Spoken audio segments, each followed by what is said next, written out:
ശ്രീമന്നാരായണ. ഓം. ശ്രീമദ് ഭാഗവത മാഹാത്മ്യം പത്മപുരാണത്തിലെ 6 അധ്യായങ്ങൾ. അതിൽ 4-ാമത്തെ അധ്യായം ഗോകർണൻ്റെ ഉപദേശപ്രകാരം ആത്മദേവൻ മുക്തി പ്രാപിച്ചു എന്നാണ്. അത് പറഞ്ഞതിന് ശേഷമുള്ള ഭാഗങ്ങളാണ് നമുക്ക് പറയേണ്ടത്. 5-ാമത്തെ അധ്യായമാണ് പറയേണ്ടത്. ഗോകർണൻ അച്ഛനെ ഉപദേശിച്ച് സാന്ത്വനപ്പെടുത്തിയത് സംസാരം ദുഃഖമാണ്. അച്ഛാ, അങ്ങയുടേതാണ് പുത്രൻ എന്ന് എന്തിനാ അങ്ങ് വിചാരിക്കണത്? പുത്രൻ അങ്ങയുടേതല്ല എന്ന് വിചാരിക്കണം എന്ന് പുത്രൻ തന്നെയാണ് പറയണത്. 2 പുത്രന്മാരും സ്വന്തമല്ല എന്ന്. അത് സത്യമാണ്. പക്ഷേ അങ്ങനെ ചോദിക്കാൻ ഒരാൾക്ക് പറ്റുമോ? എളുപ്പമല്ല. പക്ഷേ ഒരു മടിയും കൂടാതെ കണ്ട് ഗോകർണൻ ഇത് പറയുക. ആത്മദേവനിത് അറിയാം, തൻ്റെ അല്ല പുത്രന്മാർ. പക്ഷേ അപ്പോൾ അവിടെ പുത്രനോട് എന്തെങ്കിലും തരത്തിൽപ്പെട്ടതായിട്ടുള്ള ഒരു വിരോധം ഈ അച്ഛനുണ്ടോ? ഈ ലോകം നമ്മുടെ കൺമുമ്പിൽ കാണുന്ന എന്തെല്ലാം കാര്യങ്ങളാണ്. അതിനെ ഇത്ര ഗൗരവമായിട്ടെടുത്തുകൊണ്ട് ഈ പുരാണത്തിൽ ഇങ്ങനെ ഒരു ഉപദേശം നടത്തണമെങ്കിൽ എത്ര ദീർഘവീക്ഷണം വേണം. കലികാലത്ത് നമ്മളിന്ന് കണ്ടുവരിക. ഇങ്ങനെ ഒരു ചെറിയൊരു കാര്യം പറഞ്ഞു കഴിഞ്ഞാൽ എന്തൊരു പ്രശ്ന പൊട്ടിത്തെറിയല്ലേ ഉണ്ടാവുക. അത്ഭുതമാണ്, ഇത്രേ പറയാളൂ. ഈ ധനം ആരുടെ അച്ഛ? വരുമ്പോൾ കൊണ്ടുവന്നുണ്ടോ വല്ലതും? ഒന്നുമില്ല. അപ്പോൾ എന്തിനാ ആസക്തി? ഇന്ദ്രനും ഇല്ല സുഖം, ചക്രവർത്തിക്കും ഇല്ല സുഖം. നിസ്വനാണെങ്കിലോ ഒന്നുമില്ല. നിഷ്കിഞ്ചന ഭാവത്തിലിരിക്കുകയാണെങ്കിലോ അപ്പോഴാണ് സുഖം. ആസക്തി വിട്ടോളൂ. പുത്രേഷണ, വിത്തേഷണ, ലോകേഷണ, ഈ 3 വിടണച്ച. എന്നാലേ സ്വസ്ഥത കിട്ടുള്ളൂ. അപ്പോഴേ മുക്തിക്ക് അർഹത കിട്ടുള്ളൂ. ഇപ്പോൾ അച്ഛന് എന്തെങ്കിലും വിഷമമുണ്ടെങ്കിൽ അത് സന്താനാസക്തി കൊണ്ടാണ്. പുത്രേഷണ അത് ഒഴിവാക്കിക്കോളൂ. ഇത് പറഞ്ഞപ്പോൾ ആത്മദേവൻ ഗോകർണനോട് പറഞ്ഞു, ഈ സ്നേഹഭാഷ ഒന്നും മുറിക്കാൻ എന്താ ചെയ്യുക? ഈ കുടുംബാരാമൻ എന്നുള്ള നിലയ്ക്ക് ഞാൻ ജീവിക്കണു, അതിനെ ഒന്ന് ഇല്ലാണ്ടേക്കാൻ എന്താ ചെയ്യുക? അപ്പോൾ ദേഹബോധത്തെ അച്ഛൻ മറന്നിട്ടില്ല. അതാണ് ഗോകർണൻ പറയുക. സപ്തധാതുക്കളാൽ നിർമ്മിച്ചതല്ലേ ഈ ദേഹം? ഈ ദേഹത്തിൻ്റേതല്ലേ പുത്രൻ? അതോ അച്ഛൻ്റെയാണോ? അച്ഛൻ ജീവാത്മാവാണ്. അച്ഛൻ്റെ പുത്രൻ അങ്ങനെ ഒന്നും ഉണ്ടാവുമോ? അങ്ങനെയൊന്നും ഉണ്ടാവില്ല അച്ഛാ. അപ്പോൾ അഹം മമ, അഹന്ത മമത, അതിനെ ഉപേക്ഷിക്കുകയാണ് വേണ്ടത്. ഈ ജഗത്തെ മിഥ്യയാണ്. ദേഹങ്ങൾ മുഴുവൻ മിഥ്യയാണ്. മിഥ്യയായിട്ടുള്ള ദേഹത്തിന് ഒരു അവകാശി ഉണ്ടായിച്ചാൽ അത് ഈ ജീവാത്മാവിനെ എങ്ങനെയാണ് ബാധിക്കുക? അത് ബാധിക്കില്ല എന്ന് ഉറപ്പിക്കുകയല്ലേ വേണ്ടൂ. ബാക്കിയുള്ള കാര്യങ്ങളൊക്കെ എളുപ്പമായില്ലേ അച്ഛാ? ഇതാണ് ചോദ്യം. അപ്പോൾ വൈരാഗ്യം നേടാൻ ഏറ്റവും എളുപ്പം എന്താ? ഇത് എൻ്റെ അല്ല എന്ന് വിചാരിക്കുകയാണ്. അപ്പോൾ ആരാ നമ്മളെ ഭരിക്കണത്? നമ്മളെ നിയന്ത്രിക്കണതാരാ? നമ്മളെ സൃഷ്ടിച്ചതാരാ? നമ്മളെ പാലിക്കണതാരാ? ഇനിയിപ്പോൾ നമ്മളെ സംഹരിക്കാരാ? ആ ഭഗവാനെ ഒന്ന് സ്മരിക്കൂ. ഈ ലൗകികമായിട്ടുള്ള ഈ ധർമ്മത്തെ വിട്ടോളൂ. ഭാഗവതം പഠിച്ചോളൂ. ഭഗവാനെ അറിയൂ. സത്സംഗം നേടൂ. ഗുണദോഷ ചിന്ത വിട്ടോളൂ. ഭഗവാന്റെ തൃപ്പാദത്തെ ആശ്രയിക്കൂ. ഭഗവാന്റെ ലീലകളെ സ്മരിച്ചോളൂ. എന്നാൽ എത്ര പെട്ടെന്ന് വൈരാഗ്യം വരും. ഭഗവാനിലെത്താൻ ഇനി വേറെ എന്താ വേണ്ടത്? ഇങ്ങനെ നല്ല ഉപദേശങ്ങളെ കേട്ടിട്ട് ധുന്ധുകാരിയുടെ അച്ഛൻ, ഗോകർണൻ്റെ അച്ഛൻ ആത്മദേവൻ കാട്ടിൽ പോയി വാനപ്രസ്ഥനായി സന്യാസം സ്വീകരിച്ചു. ദശമം വായിച്ച് മുക്തി നേടി. അങ്ങനെ ധുന്ധുകാരിയുടെ ഈ പീഡ സഹിക്ക വയ്യാതെ കണ്ട് അച്ഛൻ പോയി വലിയ താമസമില്ലാണ്ട് അമ്മയ്ക്കും ഇതേ ദ്രോഹം തന്നെ സഹിക്കേണ്ടി വന്നു. അല്ലെങ്കിൽ മറ്റൊരു തരത്തിൽ കുറച്ചധികം. അച്ഛൻ പോയതിൻ്റെ പിന്നാലെ ഗോകർണനും പോയിട്ടോ. എന്താ കാരണം വെച്ചാൽ ഇവിടെ ധുന്ധുകാരി അമ്മയെ അടിക്കാനും പിടിക്കാനൊക്കെ തുടങ്ങി. പണം തരൂ എന്നൊക്കെ പറഞ്ഞിട്ടേ. അതേപോലെ പണം തരാൻ ഒന്നുമില്ല. അപ്പോൾ മറ്റേ സ്വത്തുകളൊക്കെ വിൽക്കുക, അങ്ങനെയൊക്കെ വേണേ. സ്വർണവും പണവും ഒക്കെ അതേപോലെ. എന്തിനാ അത് ഈ പണം ആവശ്യപ്പെടുന്നത്? എന്തിനാ അറിയോ? വേശ്യകളെ പോറ്റാൻ. ഇതൊക്കെ ഗോകർണന് മനസ്സിലായി. ഗോകർണൻ വേഗം മുങ്ങി. തീർത്ഥയാത്ര. ഇവിടെ ഇരുന്നാൽ ഒരു സമാധാനവും ഇല്ല. ഇത് എൻ്റെയാന്ന് ഞാൻ വിചാരിക്കുകയില്ല, ഉറപ്പിച്ചു. അങ്ങനെ യാത്രയായി. അപ്പോൾ അമ്മയ്ക്ക് ഈ ഉണ്ണിയെ സഹിക്കാൻ വയ്യാണ്ടേ, ധുന്ധുകാരിയെ സഹിക്കാൻ വയ്യ. എന്തോ ദൈവഗതി എന്നേ പറയിക്കൂ. അകാലമൃത്യുവാണ്, അപമൃത്യുവാണ്. എന്തായാലും കിണറ്റിൽ ചാടി. തള്ളിയിട്ടതാണോ കൊന്നതാണോ ഒന്നും അറിയില്ല. ഏതായാലും ആ അമ്മ മരിച്ചു. ധുന്ധുരി മരിച്ചു. അതും അപമൃത്യു തന്നെയാണ്. ഗോകർണന് അച്ഛൻ പോയതും വിഷമായില്ല, അമ്മ മരിച്ചതും വിഷമായില്ല. ഈ സഹോദരൻ്റെ ഈ ചീത്തത്തരങ്ങളും വിഷമായില്ല. അതാ രസം. എന്താ വെച്ചാൽ ദേഹബോധം ഇല്ല, അതുതന്നെയാണ്. ഇപ്പം എന്തായി? നല്ല സ്വാതന്ത്ര്യമായി. ആ ധുന്ധുകാരി ഈ 5 വേശ്യകളെയും വീട്ടിലേക്ക് ഇങ്ങോട്ട് കൊണ്ടുവന്നു. പിന്നെ ഈ വേശ്യകളെ പോറ്റാൻ വേണ്ടിയിട്ട് പണമില്ല. അപ്പോൾ കളവ്, പിടിച്ചുപറി, ക്രൂരത, ഹിംസ, പിന്നെ അത്യാവശ്യം വെള്ളടി, പാനം ഒക്കെ ഉണ്ടായി. അതേപോലെ കള്ളപ്പണങ്ങൾ, സ്വർണം, ജാതരൂപം, അതേപോലെ ദ്യൂതം, പാനം, ഹിംസ ഒക്കെ ഉണ്ടായി. അപ്പോൾ ഈ വേശ്യകളെ പോറ്റാനാണ് അതാണ് കഷ്ടം. എന്നിട്ടോ മഹാഖലനാണേ. എവിടുന്നോ ഒരു ദിവസം കുറച്ച് അധികം സ്വർണ്ണം ഇങ്ങോട്ട് കൊണ്ടുവന്നു. സ്വർണവും പണവും മറ്റേ കുറേ വസ്ത്രങ്ങളും ഒക്കെ കൂടി ഇങ്ങോട്ട് കൊണ്ടുവന്നപ്പോഴേ ഈ വേശ്യകൾക്ക് പോലും കുറച്ച് അധികം ഉണ്ടേ, വണ്ടി കണക്കിന്. ഇത് എവിടുന്നേ കിട്ടിയെന്നാവോ. ഇത് ഒരു പക്ഷേ അന്വേഷണം വരും. രാജാക്കന്മാർ നമ്മളെ എന്തെങ്കിലും ചെയ്യും, ഉറപ്പാണ്. രാജാവ് ഇയാളെ വിളിച്ചുകൊണ്ടുപോയാൽ ഈ മുതലിരിക്കണ ഇവിടെ നമ്മൾ പ്രേരിപ്പിച്ചു പറഞ്ഞ് നമ്മളെയും കൊണ്ടുപോയി കൂടായുണ്ടോ? അവർ തമ്മിൽ ചർച്ച.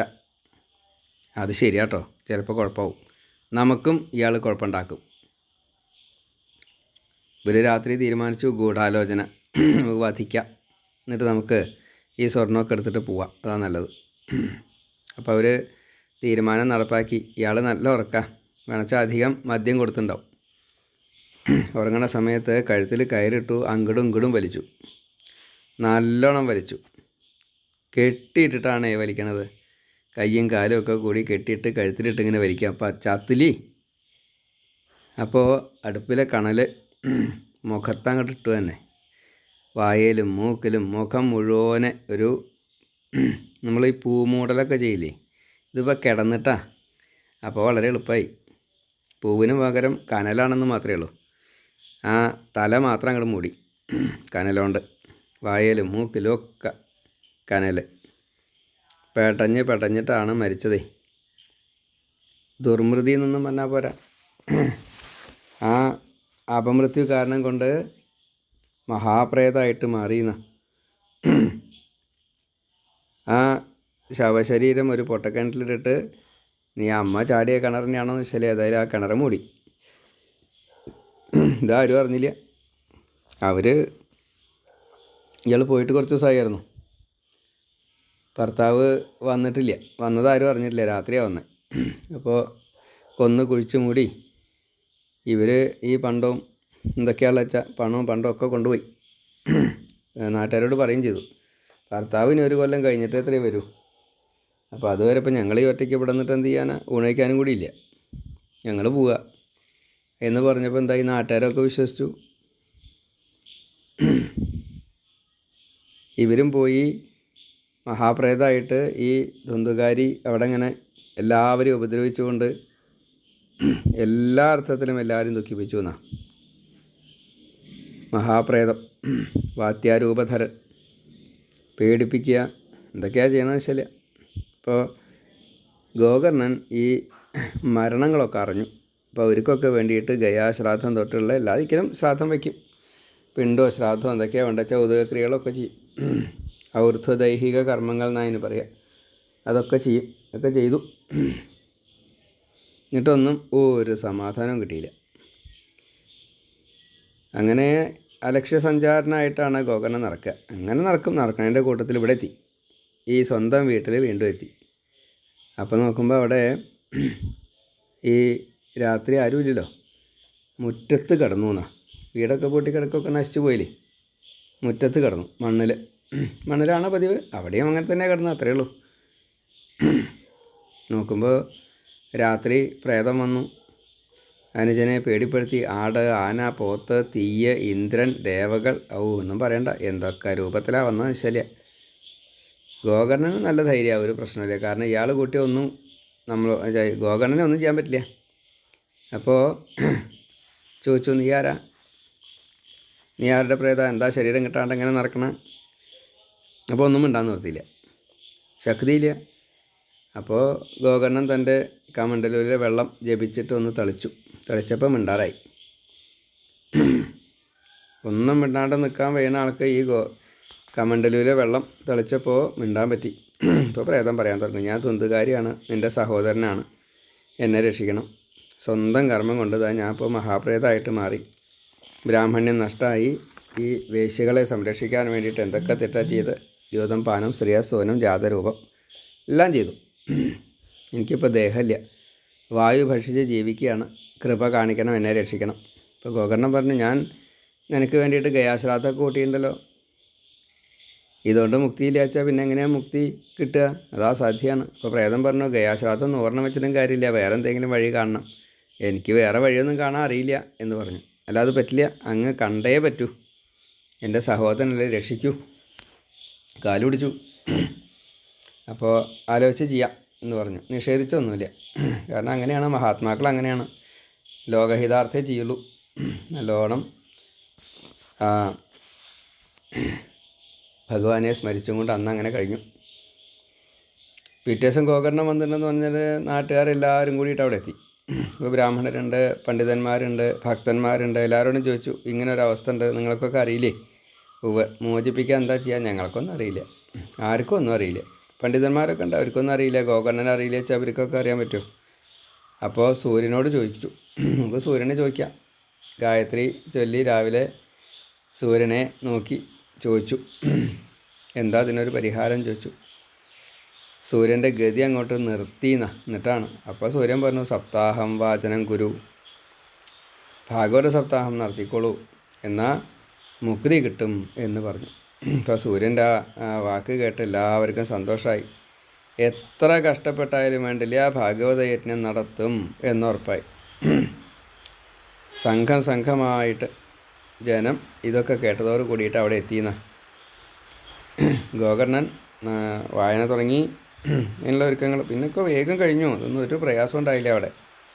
ബ്രാഹ്മണരെ മുഖ്യ ശ്രോതാവായിക്കൊണ്ട് ഈ ഗോകർണൻ അവരെ പൂജിച്ച് അവർക്കും തൻ്റെ അനുജനും എല്ലാവർക്കും വേണ്ടിയിട്ട്, തനിക്കും വേണ്ടിയിട്ട് അവിടെ ഭാഗവതം വായിക്കാൻ തുടങ്ങി. അപ്പോൾ ആ സമയത്ത് പ്രേതം അവിടെ എത്തി. എവിടെ ഇരിക്കുക? എവിടെയും സ്ഥലമില്ല. ഇരിക്കാനൊരു സ്ഥലം കാണണ്ടേ? എല്ലാവരും അവിടെ ഇരിക്കണ്ടേ? തിക്കായിട്ടായിരിക്കണം. അപ്പോൾ ഗോകർണൻ അവിടെ ഒരു മുള കണ്ടു. ആ മുള 7 കമ്പുള്ളൊരു മുളയാണ്. അതിൽ കയറിക്കൂടി, അടിയിൽ കൂടെയാണ് കയറി അവിടെ കയറിയിരുന്നു. ആരും കണ്ടില്ല. അങ്ങനെ വായന തുടങ്ങി. ഗോകർണൻ കഥ ഇങ്ങനെ ഓരോ ദിവസം വായിക്കുമ്പോൾ ഈ മുളയുടെ ഓരോ കമ്പ് ഇങ്ങനെ പൊട്ടി. ഒന്നാമത്തെ ദിവസം 1 കമ്പ്, രണ്ടാമത്തെ 2, അങ്ങനെ 3, 4, 5, 6. ബുദ്ധോപദേശം കഴിയാറായി. പിറ്റേ ദിവസം 7ാമത്തെ കമ്പും പൊട്ടി. 7ാമത്തെ കമ്പും പൊട്ടിയിട്ട് ആ പ്രേതഭാവത്തിലുള്ള ഈ തുന്തുകാരി വിഷ്ണു രൂപിയായിട്ട് തുളസിമാലയൊക്കെ ധരിച്ച്, പീതാംബരമൊക്കെ ധരിച്ച്, ശ്യാമളവർണ്ണനായിട്ട്, കിരീടം, എല്ലാ വിഷ്ണു ലക്ഷണത്തോടും കൂടിയിട്ട് പ്രത്യക്ഷമായി ഗുരു എന്ന നിലയ്ക്ക് കണ്ട് അനുജനെ ഗോകർണനെ സപ്താഹം വായിച്ച ആചാര്യനെ നമസ്കരിച്ചു. അങ്ങ് കാരണം കൊണ്ടാണ് എനിക്ക് ഈ ദിവ്യദേഹം കിട്ടിയത്. ഞാൻ ഇതിനെങ്ങനെയാണ് ഒരു നന്ദി പറയേണ്ട നിശ്ചല. നന്ദി പറയേണ്ട ആവശ്യമില്ല അത്ര കേട്ടോ. ഭാഗവതത്തിൻ്റെ മഹിമയാണ് പിന്നെ പറഞ്ഞത്. ഗോകർണൻ്റെ മഹിമയല്ല പറഞ്ഞത്, ഭാഗവതത്തിൻ്റെ മഹിമയാണ് പറഞ്ഞത്. ഈ ഭാഗവതം സാക്ഷാൽ ഹരി തന്നെയാണ്. 7 ദിവസം കൊണ്ട് ഇത് കേട്ട് കഴിഞ്ഞാൽ എല്ലാ പാപങ്ങളും തീരും. എനിക്കിപ്പോൾ ഇതാ ദിവ്യ രൂപം കിട്ടിയില്ലേ, ദിവ്യഭാവം കിട്ടിയില്ലേ, ഞാൻ പാപമുക്തനായില്ലേ, ഇനി എനിക്ക് ജന്മം വേണ്ട. എല്ലാവരും ഭാഗവതം കേട്ടോളൂ. ഈ തീയിൽ വിറക് മുഴുവൻ കത്തിത്തീരും. അതേപോലെ തന്നെ ഈ പാപം ഭാഗവതം കേട്ട് കഴിഞ്ഞാൽ മുഴുവൻ കത്തിത്തീരും. മുക്തി നേടും ഉറപ്പ്. ഒന്നും അറിയണ്ട, വെറുതെ കേട്ടാൽ മതി. ഇപ്പോൾ ഭാരതത്തിൽ ജനിച്ചിട്ട് ഭാഗവതം പഠിച്ചിട്ടില്ല, ഗീതയും പഠിച്ചിട്ടില്ല, ശബ്ദം എന്നുള്ളത് കേട്ടിട്ട് തന്നെ ഇല്ല. ഭാരതമില്ല, ഭാഗവതമില്ല, ഗീതമില്ല, ഒന്നുമില്ല വെച്ചാലോ, രാമായണം ഒന്നും വായിക്കില്ല വെച്ചാലോ ജന്മം നഷ്ടം തന്നെയാട്ടോ. അമ്മയ്ക്ക് പേറ്റ് നോവ് അത്രയേ ഉള്ളൂ. അപ്പോൾ ശ്രീശുകൻ ഈ സനകാദികൾക്ക് അതേപോലെ ഗോകർണന് ഒക്കെ ഭാഗവതം വായിക്കാൻ സാധിച്ചതിൻ്റെ ഒരു ഭാഗ്യം ആലോചിച്ച് നോക്കൂ. ഇപ്പോൾ നമ്മളൊക്കെ ഭാഗവതം വായിക്കുന്നുണ്ട്, നമ്മളൊക്കെ ഭാഗവതം കേൾക്കുന്നുണ്ട്. അപ്പോൾ നമുക്കൊക്കെ സത്യം പറഞ്ഞാൽ ഭാഗ്യമുണ്ട്. ഈ ഭഗവാന്റെ കഥകൾ പാടുക, കേൾക്കുക, അത് പഠിക്കുക. അങ്ങനെ ദേഹമോഹം അങ്ങോട്ട് വിടുക. ഈ ശരീരം മലമാണ്, ഇത് ഉപേക്ഷിക്കണം, ദേഹം ഇനി വേണ്ട എന്ന രീതിയിൽ എത്തണം. അതിന് പക്ഷേ ഈ ദേഹം തന്നെയായിട്ട് ഉപയോഗിക്കാൻ പറ്റുള്ളൂ. ഈ ദേഹം എവിടെയോ വെച്ചാൽ അവിടെ ചെന്നിരുന്നിട്ട് കഥ കേൾക്കുക വെച്ചാൽ ദേഹം വേണം, വായിക്കണം വെച്ചാൽ ദേഹം വേണം. അപ്പോൾ അത് ഉപയോഗതാക്കണം എന്നാ. ദേഹം കൊണ്ട് ഒരു ഉപയോഗമില്ല. ചത്ത കൃമിക്കും, അല്ലെങ്കിൽ ആരെങ്കിലും തിന്നും മലാവും, അല്ല വെച്ചാൽ കത്തിച്ചാൽ വെണ്ണീറാവും. ഇത്രയേ ഉള്ളൂ. അത്ര നിസ്സാരമായി ദേഹേ. ഈ ശരീരം കൊണ്ട് നേടേണ്ടത് എന്താ? അത് മുക്തിയാണ്. നമ്മൾ ഈ ശരീരത്തെ രക്ഷിക്കാൻ വേണ്ടിയിട്ട് രാവിലെ ഉണ്ടാക്കിയുള്ള ഭക്ഷണം വൈകിട്ട് എപ്പോഴൊക്കെയാണ് കഴിക്കണമെന്ന് വെച്ചാൽ ഏതായാലും വൈകിട്ട് ആ ഭക്ഷണം കേടുവരും. അതിൻ്റെ മുന്നേ അകത്താക്കുക, എന്നിട്ട് അകത്തിരുന്ന് കേടുവരുത്തുക. ഇത്രയേ ഉള്ളൂ. അപ്പോൾ ആ ശരീരം കൊണ്ട് പുഷ്ടിപ്പെടുത്തിയ ഈ ആഹാരം കൊണ്ട് പുഷ്ടിപ്പെടുത്തുന്ന ശരീരം ഉണ്ടോ, നേരെയാവണു? അത് നിലനിൽക്കില്ല, അതിന് സ്ഥായിഭാവമില്ല, അത് കേടുവരും. പക്ഷേ ഭാഗവതം കേട്ടാൽ ഈ ജീവാത്മാവ് ഭഗവാൻ ലയിക്കും. ഭാഗവതം കേട്ട ഹൃദയത്തിൽ ഭഗവാൻ മനസ്സിലൊപ്പം ഉണ്ടാവും, ഭക്തിയോട് കൂടിയിട്ടേ. കലികാലത്ത് ഇത്ര എളുപ്പം മുക്തി കിട്ടാൻ വേറെ ഒന്നുമില്ല. ഇങ്ങനെ ഈ ജീവിതം മുഴുവൻ ഒരു ജലത്തിലെ കുമിള പോലെ, അല്ലെങ്കിൽ പ്രാണിവർഗ്ഗങ്ങളെ പോലെ, കൊതുവിനെ പോലെ അത്രയ്ക്ക് നിസ്സാരമാണ്. വേഗം മരിക്കുന്ന അർത്ഥം. അന്യന്മാരെ ദ്രോഹിച്ചിട്ട് എന്തിനാ അങ്ങനെ വേഗം മരിക്കാൻ വേണ്ടിയിട്ട് യാതൊന്നും അറിയാതെ കണ്ട്. ഇപ്പോൾ ഈ മുളയുടെ ഗ്രന്ഥി പൊട്ടിയില്ലേ, അതേപോലെ എല്ലാ അഹങ്കാര ഗ്രന്ഥികളും പൊട്ടും, എല്ലാ സംശയവും തീരും, കർമ്മങ്ങളൊക്കെ തീരും. ഇനി ജന്മമില്ല, കാമബാക്കിയില്ല, പാപമില്ല. ഭാഗവത സപ്താഹത്തിൻ്റെ മഹിമയാണത്. മനോമലം തീരും. മനസ്സെവിടേക്കിനും പോയാലേ പാപം പിന്നെ തിരിച്ചു കൊണ്ടുവരുള്ളൂ. അപ്പോൾ അതുണ്ടാവില്ല. ഇങ്ങനെ ആ ഗോകർണൻ ഈ ഭാഗവതത്തിൻ്റെ മഹിമയെ നല്ലോണം എല്ലാവരും കേൾക്കാൻ വേണ്ടിയിട്ടും, അതേപോലെ ഈ ധുന്ധുകാരിയുടെ മുക്തിയും ധുന്ധുകാരിയുടെ ഈ നന്ദിയും എല്ലാവർക്കും അത് മനസ്സിലായി. അപ്പോഴേക്കും അവിടെ വിമാനമെത്തി. വിഷ്ണു പാർഷദന്മാർ അവിടെ വന്നു. അപ്പോൾ ഒറ്റ വിമാനമേ കൊണ്ടുവന്നിട്ടുള്ളൂ. അപ്പോൾ അവരോട് ചോദിച്ചു ഗോകർണൻ, എന്താ ഞങ്ങൾക്കൊന്നും വിമാനമില്ലാത്ത? എനിക്കും കൂടി ഇല്ലല്ലോ, എന്താ അങ്ങനെ? ഇപ്പോൾ ഈ ധുന്ധുകാരിക്ക് മാത്രം വിമാനം കൊടുക്കാൻ എന്താ കാരണം? വൈകുണ്ഠത്തിലേക്ക് പോകാനുള്ള അർഹത ഞങ്ങൾക്കൊന്നും ഇല്ലേ ചോദിച്ചു. അപ്പോൾ ഈ ഹരിദാസന്മാർ പറഞ്ഞു, പാർഷദന്മാർ, ഭാഗവതം പറഞ്ഞു, പക്ഷേ മനനം ചെയ്തില്ല. ഭാഗവതം കേട്ടു, പക്ഷേ മനനം ചെയ്തില്ല. അപ്പോൾ ഈ പറയണേൻ്റെയും ശ്രവണത്തിൻ്റെയും ഫലഭേദം അത് മനനം ചെയ്യാത്തതുകൊണ്ട് സംഭവിച്ചതാണ് എന്ന് പറഞ്ഞു. ജ്ഞാനം ദൃഢമല്ല, ഇത് ഒരു ഹതപ്രായം എന്നതിന് പറയാം, മരിച്ചതിന് തുല്യ. അപ്പോൾ വേദവിധിക്കനുസരിച്ച് അത് നന്നായിട്ട് തന്നെ കേൾക്കണം, ഉറയ്ക്കണം. ഭാഗവതം ഉള്ളിൽ അങ്ങോട്ട് ഉറയ്ക്കണം, അല്ലെങ്കിൽ അത് കിട്ടില്ല. അപ്പം അതുകൊണ്ട് ഭാഗവതത്തെ പൂജിക്കണം. ഭാഗവതം ഭഗവാനായി കണ്ടുകൊണ്ട് ആ ഭഗവാനെ പൂജിക്കുക. അതേപോലെ ഭാഗവത ഗ്രന്ഥം ദാനം ചെയ്യുക. എല്ലാ കർമ്മവും നമ്മൾ മരിക്കണ വരെ ചെയ്തുകൊണ്ടേയിരിക്കും വേണം. ഈ സദാചാരവും വർണ്ണാശ്രമധർമ്മവും ഗുരു പറഞ്ഞതും അച്ഛനമ്മമാർ പറഞ്ഞതും ഒക്കെ ചെയ്യണം. ലൗകികമായിട്ടുള്ള കടമകൾ, കർത്തവ്യങ്ങളൊക്കെ ധാർമ്മികമായിട്ട് ചെയ്യണം. വർണ്ണാശ്രമധർമ്മം, സദാചാരം അത് ചെയ്യന്നെ വേണം. അഹം മമ വേണ്ട, സ്വാർത്ഥം വേണ്ട, തിന്മ വേണ്ട. ഭഗവാനിൽ ഉറച്ച വിശ്വാസത്തോട് കൂടിയിട്ട് ഭക്തിജ്ഞാന വൈരാഗ്യങ്ങളെ ഉണർത്താൻ വേണ്ടിയിട്ട് ഭഗവത്പരമായിട്ട് ഭാഗവതമൊക്കെ കേട്ട് അങ്ങനെ തന്നെ വേണം ജീവിക്കാൻ. ഇങ്ങനെ കാര്യങ്ങൾ ശ്രദ്ധിച്ച് ജീവിച്ചാലോ ഭഗവാനിലും ഭാഗവതത്തിലും മാത്രം ശ്രദ്ധ. അങ്ങനെ ശ്രവണം, മനനം, നിധിധ്യാസം. കേൾക്കുക, മനനം ചെയ്യുക, സമർപ്പിക്കുക. എന്നാൽ അങ്ങേക്കും ഈ വൈകുണ്ഠത്തിലേക്ക് എത്താൻ പറ്റും. അങ്ങയെ കൊണ്ടുപോകാൻ വേണ്ടിയിട്ട് ഗോലോകത്ത് നിന്ന് കൃഷ്ണൻ വിമാനം കൊണ്ടുവരും. കൃഷ്ണൻ തന്നെ വരും, എന്നിട്ട് അങ്ങയെ കൊണ്ടുപോകും കേട്ടോ ഗോലോകത്തിലേക്ക്. ഇത് കേട്ടപ്പോൾ ഗോകർണന് വളരെയധികം ഭക്തിഭാവം കൂടി. അപ്പോൾ വീണ്ടും ഒരു വായനയും കൂടി വയ്ക്കാൻ നിശ്ചയിച്ചു. പിന്നത്തെ ചിങ്ങമാസത്തിലെ ആദ്യ ഗോകർണൻ ഒരു സപ്താഹം നടത്തി. അപ്പോൾ ആ കഥ, ഭാഗവത കഥയുണ്ട് പറഞ്ഞ് 7-ാം ദിവസം കഴിഞ്ഞപ്പോൾ യജ്ഞം സമാപിച്ചപ്പോൾ വലിയൊരു അത്ഭുതം അവിടെ നടന്നതേ. സനകാദികൾ നാരദനോട് പറയുക, ഇതൊക്കെ സനകാദികൾ നാരദനോട് പറയണ ഒരു കഥയാണ് കേട്ടോ. അനവധി വിമാനങ്ങളെത്തി, ഭഗവാനും വന്നു. എല്ലാവരും ജയശബ്ദം, നമശബ്ദം, കീർത്തനങ്ങൾ പാടുക, എന്തൊക്കെയാണ് നിശ്ചല്യ. ഭഗവാൻ എല്ലാവരും പൂജിച്ചു, സ്വീകരിച്ചു, നമസ്കരിച്ചു. ഭഗവാൻ ഗോകർണനെ ആലിംഗനം ചെയ്തു എന്നാണ് പറഞ്ഞത്. അത്രയ്ക്ക് തുല്യമായി ഇത്ര. ഗോലോകത്തേക്ക് നയിച്ചു. എല്ലാവരും കൂടിയിട്ട് സാരൂപ്യമുക്തി എല്ലാവർക്കും കൊടുത്തു. എല്ലാവരും വൈകുണ്ഠത്തിലേക്ക് എത്തി. ഗോലോകത്തിലേക്ക് ഈ ഗോകർണനെ ഭഗവാൻ കൊണ്ടുപോവുകയും ചെയ്തു.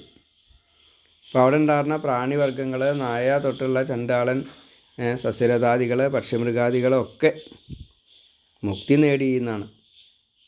യോഗികൾക്കും കൂടി കിട്ടാത്തതായിട്ടുള്ള ഈ സ്ഥാനം സപ്താഹം കൊണ്ട് കിട്ടി. ഒരു തവണ ഭാഗവതം വായിച്ചേ ഉള്ളൂ, അല്ലെങ്കിൽ 2 തവണ. അപ്പോൾ ഈ ഹരിലീല കഥ ഇത്രയും കൂടുതൽ അതിന് പ്രാധാന്യമുണ്ട്. അത്രയ്ക്ക് ഗംഭീരമാണ്. ഈ കലിയിൽ സപ്താഹം മാത്രം മതി. പക്ഷേ വേണ്ട രീതിയിൽ കേൾക്കണം, വേണ്ട രീതിയിൽ മനസ്സിലാക്കണം, വേണ്ട രീതിയിൽ പറയണം, മനനം ചെയ്യണം, എപ്പോഴും ഭാഗവതം ഉറയ്ക്കണം. അങ്ങനെ അയോധ്യാവാസികളെ ശ്രീരാമൻ സാന്താനിക ലോകത്തേക്ക് കൊണ്ടുപോയ പോലെ ഈ ഭഗവാൻ എല്ലാവർക്കും മുക്തി കൊടുത്തുകൊണ്ട് തൻ്റെ ലോകത്തിലേക്ക് കൊണ്ടുപോയി. സൂര്യചന്ദ്ര ലോകമൊന്നുമല്ല, വൈകുണ്ഠത്തിലേക്കാണ് കൊണ്ടുപോയത്. എത്ര ഭാഗ്യമുണ്ട്. അങ്ങനെ ഭാഗവതം സപ്താഹമായിട്ട് നടത്തുന്നതിന് തുല്യം വേറൊന്നുമില്ല കേട്ടോ. ഒരക്ഷരം, ഒരു ശ്ലോകം, ഒരധ്യായം, ഒരു പ്രകരണം, ഒരു സ്കന്ധം ഇങ്ങനെ സ്ഥിരമായിട്ട് വായിക്കൂ, കേൾക്കൂ, കേൾപ്പിക്കൂ. ഗർഭദുഃഖം വേണ്ടി വരില്ല. എന്തിനാ വെറുതെ തപസ്സും ഒന്നും വേണ്ട, അഷ്ടാംഗയോഗവും വിഷമം പിടിച്ചത് അതൊന്നും വേണ്ട. ഭാഗവതം മാത്രം മതി. ഭാഗവത ശ്രവണം കൊണ്ട് അതിനെ ഉപമിക്കാൻ വേറെ ഒന്നുമില്ല. ഈ ഭാഗവതം ശാണ്ഡില്യം ചിത്രകൂടത്തിൽ ഇരുന്നിട്ട് സ്ഥിരം ജപിക്കണു, പഠിക്കണു, പറഞ്ഞു കൊടുക്കണു. ഈ പവിത്ര ഗ്രന്ഥം ശ്രാദ്ധ സമയം വായിച്ചു കഴിഞ്ഞാൽ പിതൃപ്രീതിയാണ്, കർമ്മങ്ങൾക്ക് ശുഭം കിട്ടും. ഇങ്ങനെ പൂർണ്ണത കിട്ടും എന്ന് സാരം. എത്രയാ അതിൻ്റെ മഹിമ ചോദിച്ചാൽ കൃത്യമായിട്ട് ആർക്കും പറയാറിയില്ല. ഈ ഭാഗവതം എങ്ങനെയാണ് പാരായണം ചെയ്യേണ്ടത്, അതിന് വിധിയൊക്കെ ഉണ്ട് സപ്താഹമായിട്ട് നടത്തണേനെ. ഇപ്പം എല്ലാവരുടെയും സഹായത്തോട് കൂടിയിട്ട് അമ്പലങ്ങളിലോ വീടുകളിലോ ഒക്കെ നടത്തുമ്പോൾ ആൽത്തറയിൽ, തുളസിയുടെ കടക്കിൽ, അങ്ങനെയല്ലേ, നല്ല സ്ഥലത്ത്, നദീതീരത്ത്, പിന്നെ ഈ തീർത്ഥാടനങ്ങൾ ഉണ്ടല്ലോ, ക്ഷേത്രങ്ങൾ, അവിടെയൊക്കെ നടത്തുക.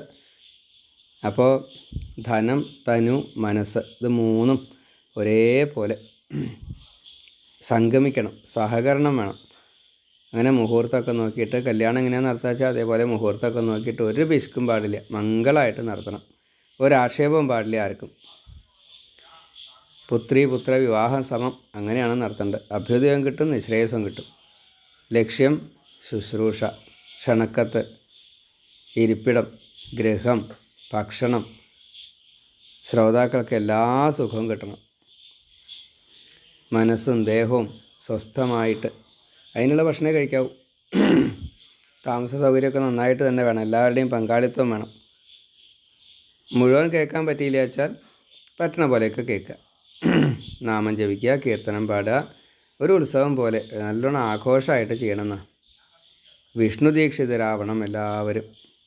അതിന് വേദി ഒരുക്കണം. ഈ 12 തീർത്ഥം അല്ലെങ്കിൽ 4 തീർത്ഥത്തിൽ 4 സമുദ്രത്തിൽ വെള്ളമൊക്കെ കൊണ്ടുവന്ന് കലശമൊക്കെ പൂജിച്ച് എങ്ങനെയൊക്കെ ആവാം. എന്തൊക്കെ ചെയ്യാൻ പറ്റുമോ അതൊക്കെ ചെയ്യാം. ക്ഷേത്രം അലങ്കരിക്കണം. ഗൃഹാച്ച ഉത്തമമാണ്. മറ്റേ സ്ഥലം ശുദ്ധമാവണം. ചാണകം തളിക്കണം, അലങ്കരിക്കണം. 7 ലോകമായിട്ട് ഈ മണ്ഡപം കൽപ്പിക്കണം. അതിലൊരു ഒരു കൊടിമരമൊക്കെ ഉണ്ടാക്കിയിട്ട് അത്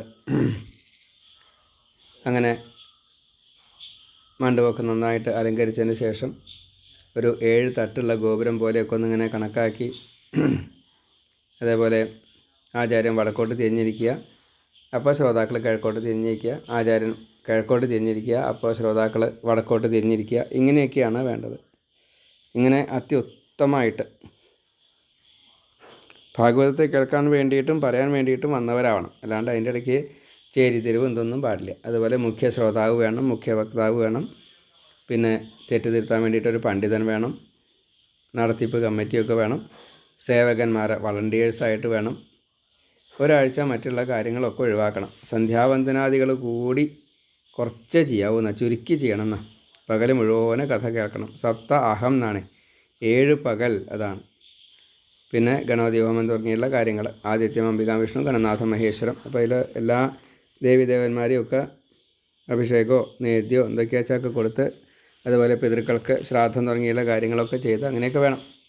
പ്രദക്ഷിണം, നമസ്കാരം, സ്തുതി, മന്ത്രസ്തുതി, വേദസ്തുതി, ഈ ഗ്രന്ഥസ്തുതി, ഗുരുവിനെ സ്തുതിക്കൽ, സംസാരസാഗരേ മഗ്നന്ദീനം മാം കരുണാനിധേ കർമ്മഗ്രാഹഗൃഹീതാംഗം മാമുദ്ധര ഭവാർണവാൽ. ഇങ്ങനെ സ്തുതിച്ചുകൊണ്ട് തന്നെ വേണമെന്ന്. അതേപോലെ പ്രത്യക്ഷനായിട്ട് ഈ ഭാഗവതം കൃഷ്ണസ്വരൂപിയായിട്ട് നാമപുരാണമായിട്ട് കാണുന്നു. അപ്പോൾ അതുകൊണ്ട് ആ ഭഗവാനെ പൂജിക്കുക, പ്രദക്ഷിണം വയ്ക്കുക.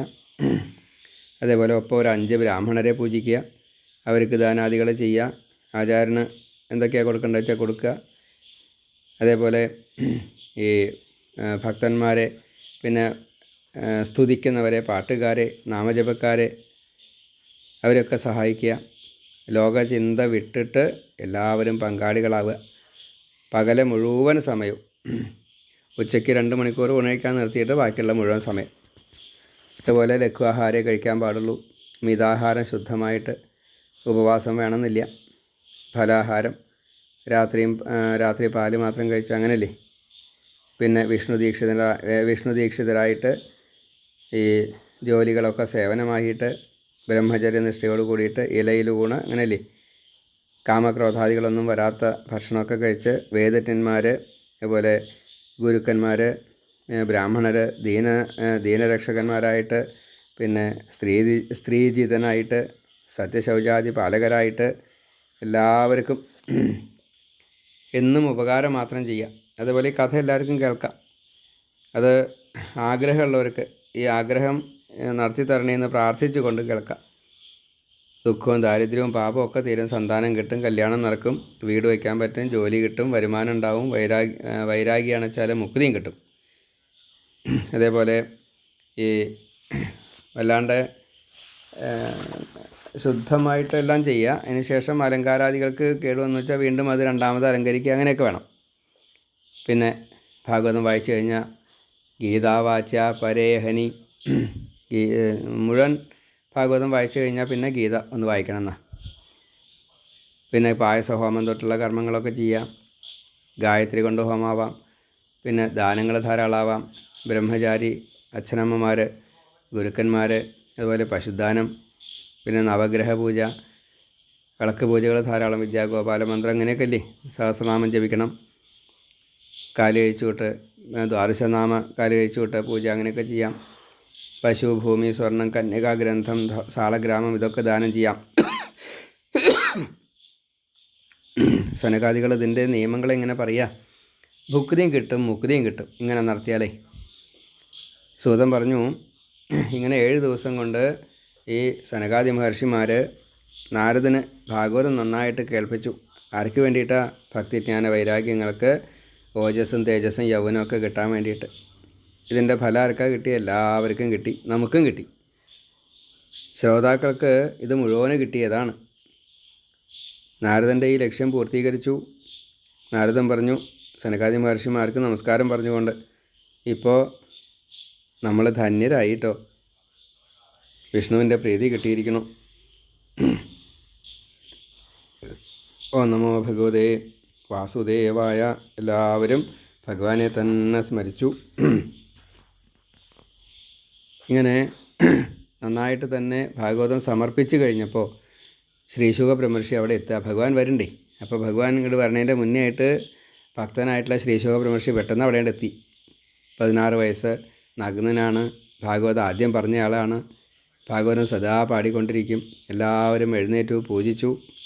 ശ്രീശുഖൻ പറഞ്ഞു, വേദശാസ്ത്ര പുരാണ ഉപനിഷത്ത് സാരമായിട്ടുള്ള ഈ കൽപ്പവൃക്ഷം ഇത് ഭാഗവതമാണ്. ഈ ഭാഗവത അമൃതം അത് നിത്യം കുടിക്കൂ.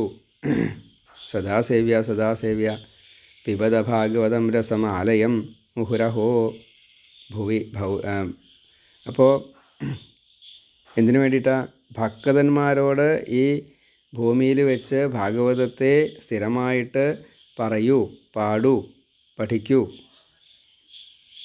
ഭാഗവതധർമ്മം പാലിക്കൂ, സച്ചിദാനന്ദത്തെ നേടൂ. ഇങ്ങനെ ഭഗവാനെയും ഭാഗവതത്തെയും ഹൃദയത്തിൽ അങ്ങോട്ട് പ്രതിഷ്ഠിച്ചോളൂ. ഏറ്റവും മുഖ്യമായിട്ട് ഭാഗവതം നമുക്ക് സുഖത്തെ തരും. പണ്ഡിതന്മാർക്ക് സമ്മതമാണ്, ബ്രഹ്മാവിന് സമ്മതമാണ്. ഇഹ പര കിട്ടും. അവരൊക്കെ വിധിച്ചിട്ടുണ്ട്. ഗുരുത്വം കൂടുതലുണ്ട്, തൂക്കി നോക്കിയിട്ടുണ്ട്. ഭക്തി ഗ്രന്ഥമാണ്. ജ്ഞാനം വൈരാഗ്യമൊക്കെ കിട്ടും. സ്വർഗം, കൈലാസം, സത്യലോകം, വൈകുണ്ഠം അതിനേക്കാട്ടിലും ഒക്കെ സുഖമാണ് കേട്ടോ ഭാഗവതം.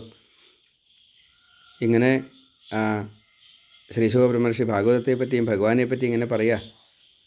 അപ്പോൾ സൂതൻ പറഞ്ഞു, ഭഗവാൻ അപ്പോഴേക്ക് അവിടെയാണ് പ്രത്യക്ഷമായി.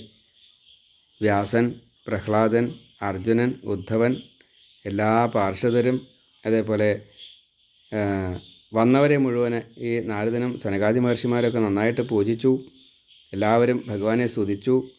അപ്പോൾ പ്രഹ്ലാദൻ താളം കൊട്ടി, ഉദ്ധവൻ പാണി കൊട്ടി, നാരദൻ പാട്ടുപാടി, നാരദൻ വീണ അങ്ങനെ വായിച്ചു. അർജുനൻ രാഗം, അത് അർജുനൻ്റെ വകയാണ്. അതുപോലെ മൃദംഗം ഇന്ദ്രൻ്റെ വക. സനകാദി മഹർഷിമാർ കീർത്തനം പാടി. ശ്രീശുഖ ബ്രഹ്മർഷി അതെല്ലാം ഭാവാഭിനയമായിട്ട് അഭിനയിച്ച് ഒരു നർത്തകൻ അല്ലെങ്കിൽ ഭാവഗ്രാഹി ആണല്ലോ ഭഗവാൻ. ആ കൂട്ടത്തിൽ ഭാവത്തെ ചെയ്തു എന്നാ, രാസനൃത്തം ചെയ്തു എന്നാ, ആനന്ദനൃത്തം. അപ്പോൾ ഇതൊക്കെ കണ്ടപ്പോൾ ഭഗവാനെ എത്രയാ സന്തോഷമായി എന്ന് വെച്ചാൽ എന്താ വരം വേണ്ടതെന്നായി ഭഗവാൻ ചോദിച്ചു. അപ്പോൾ എല്ലാവരും ഭഗവാനെ നമസ്കരിച്ചിട്ട് പറഞ്ഞു, ആർക്കൊന്നും ആവശ്യമില്ല, എവിടേക്കാണോ ഭാഗവതം വായിക്കണമെന്ന് വെച്ചാൽ അവിടെയൊക്കെ ഭഗവാൻ സന്നിഹിതരാവണം, ഇത് മാത്രമേ ഞങ്ങൾക്ക് വേണ്ടൂ എന്ന് പറഞ്ഞു. ഭഗവാൻ അത് സമ്മതിച്ചു. തഥാസ്തു എന്ന് പറഞ്ഞു. ഭഗവാൻ പറഞ്ഞു, എല്ലാവരെയും അനുഗ്രഹിച്ചു കേട്ടോ. അപ്പോൾ ശ്രീശുഖ ബ്രഹ്മർഷിക്ക് തന്നെ ഒരു സംശയം, ഭഗവാൻ ഇങ്ങനെ പോയാൽ പറ്റില്ലല്ലോ. ഉദ്ധവൻ പറഞ്ഞിട്ടുണ്ട് പോകണ്ടാന്ന്. അപ്പോൾ ഭഗവാൻ ഭാഗവതത്തിലേക്ക് പ്രവേശിച്ചു, ഇത് അതിൽ പറഞ്ഞിട്ടുണ്ട്. അപ്പോൾ ശ്രീശുഖ ബ്രഹ്മർഷി തീരുമാനിച്ചു, ഭഗവാൻ അതിലുണ്ട് വെച്ചാൽ ഭക്തി ജ്ഞാന വൈരാഗ്യങ്ങളെ ശ്രീശുഖ ബ്രഹ്മർഷി ഭാഗവതത്തിലേക്കാണ് പ്രവേശിപ്പിച്ചു, അങ്ങോട്ട് ലയിപ്പിച്ചു. അതിനുള്ള കഴിവുണ്ട്. ഭഗവാൻ തന്നെയാണ് ശ്രീശുഖ ബ്രഹ്മർഷി. അപ്പോൾ എല്ലാ പാപങ്ങളും തീരുന്നുള്ള ഉറപ്പാണ്. സകല ചീത്തകളും ഇല്ലാണ്ടാവും. അപ്പോൾ ശൗനകാദി മഹർഷിമാർ ചോദിച്ചു. സൂതൻ ഈ കഥകളെ മുഴുവനെ പറഞ്ഞു. അതേപോലെ ഈ പരമ്പര ശ്രീശുഖ ബ്രഹ്മർഷി പരീക്ഷത്തിന് പറഞ്ഞു കൊടുത്തത്, അതേപോലെ സനകാദി മഹർഷിമാർ നാരദന് പറഞ്ഞു കൊടുത്തത്, ഗോകർണൻ ധുന്ധുകാരിക്ക് പറഞ്ഞു കൊടുത്തത്, ഇങ്ങനെയുള്ള ഈ ഭാഗവതം 4 തവണയായിട്ട് നടത്തിയതിൻ്റെ കാര്യങ്ങളൊക്കെ പറഞ്ഞു. എപ്പോൾ ഭാഗവതം ഇതേപോലെയുള്ള അവസരത്തിൽ കുറച്ചൊരു വിഷമമുണ്ടെങ്കിൽ അപ്പോൾ ദാനമായിട്ട് കൊടുക്കുക. അപ്പം അതിന് ഈ ഭഗവാന്റെ ഒരു അനുഗ്രഹം ഈ ഒരൊറ്റ കാര്യം ചെയ്താൽ കിട്ടുന്ന. അപ്പം ഇങ്ങനെ കലികാല ദോഷം തീരാൻ, ഭക്തി കിട്ടാൻ ഭാഗവതം പഠിച്ചാൽ മതി എന്ന് അവിടെ വിധിക്കുക തന്നെ ചെയ്തു. യമൻ വരില്ല, സംസാരമുക്തി ഉറപ്പാണ്, സത്സംഗം കിട്ടും, കേട്ടാൽ മതി മുക്തി കിട്ടും. പരീക്ഷത്ത് സാക്ഷിയല്ലേ. ശ്രീശുക ബ്രഹ്മർഷി കൂടി ഇത് 7 ദിവസം ഇരുന്ന് പറഞ്ഞു. ഇപ്പോൾ ഇതാ ഗോകർണം വായിച്ചപ്പോൾ ശ്രീശുക ബ്രഹ്മർഷി അവിടെ വന്നു. അത്ര അനുഗ്രഹമാണ് ഈ കാര്യം കൊണ്ട്. ഇതിൻ്റെ ഈ അനുഗ്രഹം കിട്ടൽ എത്രയാണെന്ന് ചോദിച്ചാൽ നിശ്ചയില്ല. അതിൻ്റെ ഭഗവാന്റെ ഈ ലീലാരഹസ്യങ്ങൾ മുഴുവൻ ഗുഹ്യാണ്, ഗൂഢാണ്. ഈ ഇതിൽ പറഞ്ഞതിൻ്റെ കാര്യങ്ങളൊക്കെ മർമ്മം, അത് വേദസാരം, അത് നല്ലോണം അറിയണം. ഇതിന് തുല്യം ഭഗവാൻ മാത്രമേ ഉള്ളൂ കേട്ടോ, വേറെ ഒന്നുമില്ല. ഇങ്ങനെ ഭാഗവതത്തിൻ്റെ മഹിമ നന്നായിട്ട് പറഞ്ഞു. നിത്യം കേൾക്കൂ കേട്ടോ, കേൾപ്പിക്കൂ കേട്ടോ, സ്വയം അത് പഠിച്ച് ജീവിതത്തിൽ പകർത്തു കേട്ടോ. ശ്രവണ മനന നിധിധ്യാസത്തിൻ്റെ പൂർണ്ണതയും കൂടിയും പറഞ്ഞ് പത്മപുരാണത്തിലെ ഈ 6 അധ്യായം അവിടെ സമാപിക്കുകയാണ്. നമ്മൾ 3 ഭാഗങ്ങളായിട്ടാണ് ഈ ഭാഗവത മാഹാത്മ്യം പറഞ്ഞത്. ഇതെല്ലാവരും ശ്രദ്ധിക്കണം, എല്ലാവരും അത് ഷെയർ ചെയ്യണം. Like, share, subscribe, bell button, ഇങ്ങനെയൊക്കെ എന്തൊക്കെയാ ചാക്ക ചെയ്യുക. എല്ലാവരും ഇത് മുഴുവൻ ശ്രദ്ധിച്ച് കേൾക്കുമാറാകട്ടെ. ഭാഗവതത്തിലെ ഈ 6 അധ്യായങ്ങളിൽ ഏറെക്കുറെ എല്ലാ കാര്യങ്ങളും ഈ 3 ഭാഗങ്ങളെ കൊണ്ട് പറഞ്ഞിട്ടുണ്ട്. അത് എല്ലാവരും കേൾക്കണമെന്ന് വിനീതമായിട്ട് പ്രാർത്ഥിക്കുന്നു. സർവത്ര ഗോവിന്ദ നാമസങ്കീർത്തനം, ഗോവിന്ദ ഗോവിന്ദ. ഞാൻ വടശ്ശേരി ഹരിനമ്പൂതിരി. 9048039304 എൻ്റെ ഫോൺ നമ്പർ. ഭാഗവതം ഒന്ന് ചുരുക്കിയിട്ട് യജ്ഞമായിട്ട് സമർപ്പിക്കാൻ പാകത്തിന് ഈ സംജ്ഞാസംഗ്രഹം എന്ന പേരിൽ എഴുതി പ്രസിദ്ധീകരിച്ചിട്ടുണ്ട്. ഗുരുവായൂർ വെച്ചിട്ടാണ് അത് പ്രസിദ്ധീകരിച്ചത്. ഇപ്പോൾ 6 സപ്താഹങ്ങൾ കഴിഞ്ഞു. ഇനി 7ാമത്തെ സപ്താഹം അടുത്ത എന്നെ നടക്കും. അതേപോലെ ഇനിയും ആൾക്കാർക്ക് വേണമെങ്കിൽ അത് നടത്തിത്തരാൻ എന്നെക്കൊണ്ട് ആവുന്ന രീതിയിൽ ഞാൻ ഒറ്റയ്ക്ക് വന്നിട്ടാണ് നടത്തുക. എല്ലാവർക്കും വളരെ എളുപ്പമായിട്ട് വായിക്കാവുന്ന രീതിയിൽ ലളിതമായിട്ടുള്ള ഭാഷയിലാണ് അത് രചിച്ചിട്ടുള്ളത്. അത് എല്ലാവർക്കും വായിക്കാം. അങ്ങനെ യജ്ഞമായിട്ട് നടത്തുമ്പോൾ അതിൻ്റേതായിട്ടുള്ള ഫലങ്ങളും കിട്ടും. എന്താഗ്രഹമാണോ ഉള്ളത് ആ ആഗ്രഹത്തെ ഈ ഭാഗവത യജ്ഞമായിട്ട് നടത്തുമ്പോൾ അത് ലഭിക്കുക തന്നെ ചെയ്യും. അതിന് ഭഗവാൻ എല്ലാവരെയും തോന്നിപ്പിക്കുമാറാകട്ടെ. സർവത്ര ഗോവിന്ദ നാമസങ്കീർത്തനം, ഗോവിന്ദ ഗോവിന്ദ. നാരായണ നാരായണ നാരായണ നാരായണ.